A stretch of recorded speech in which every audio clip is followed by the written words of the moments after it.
Hi, folks. We are looking at dividing integers without using a calculator. So understanding the signs and understanding what happens when you divide negatives and positives. So this is this is CPM, and this is course 2, specifically section 3.2.5, and I'm going to look at number 82. So 82 says simplify each expression without using a calculator. For each expression, draw a diagram or use words to explain how you know your answer makes sense.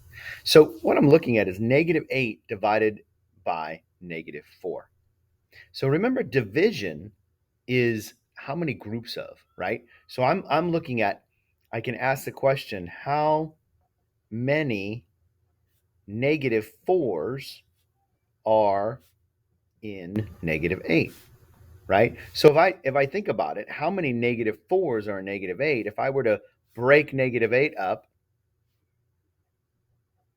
into two groups of the same thing, well, they would both be -4s. -4 plus -4 is, into both -4s. -4 plus -4 is -8. So how many groups do you have? How many do we have here? We have two. So the answer is +2 because there's two of them. So, and if we think about the process here, a negative divided by a negative, anytime you're dividing the same signs, you do end up with a positive. So we have +2 groups of -4 in -8. All right, that's one way of looking at it. B, now I have 18 divided by -3, right? So I want to know again how many groups of -3 are in in 18.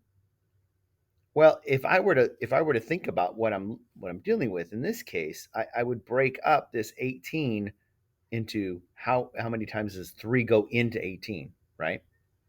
How many times can I take 18 and divide it into the 3, right? How many threes? So it's 3 plus 3 plus 3 plus 3. Let's see, 1, 2, 3, 4 plus 3 plus 3, right? So there's 1, 2, 3, 4, 5, 6 threes in 18. And that's the division. So, but we have negative, right? I'm dealing with how many groups of -3. So when we talk about the negative, it's the opposite of. So when you divide a positive by a negative, you get an answer that's negative. So it's the opposite of 6, which is -6. So anytime you're dealing with negatives, it's that opposite of. So in this case, the answer is -6 because yes, there's 6 threes in 18, but because I'm dividing by a negative, the answer is -6, the opposite of that. All right.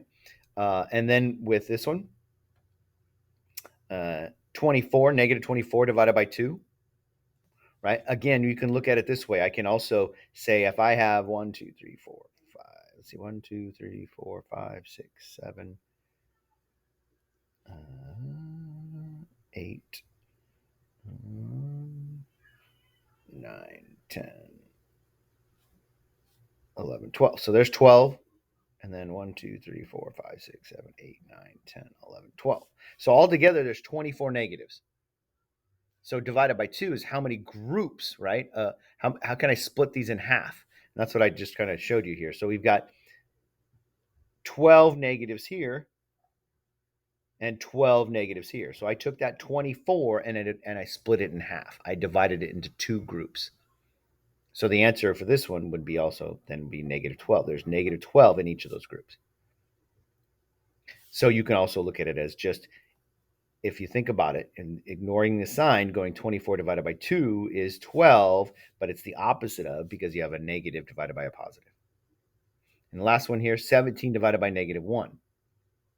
Once again, I'm looking at that 17 in dividing by 1, but it's the opposite of, right? So it's a -17 is the answer. I'm dividing it by 1, but it's the opposite of. So just know that if you're going to take a negative and you're going to divide it by a positive, your answer is always going to be negative. If you take a positive and divide it by a negative, your answer is always also negative. So when you have opposite signs and you're dividing, you get negatives. The other situation was A, which was a negative divided by a negative. In that case, negative divided by a negative is a positive because you're looking at the opposite of the opposite. The opposite of the opposite is a positive. A negative divided by a negative is a positive. All right, so that's something to consider when we're doing division of negatives and positives. All right, there you go.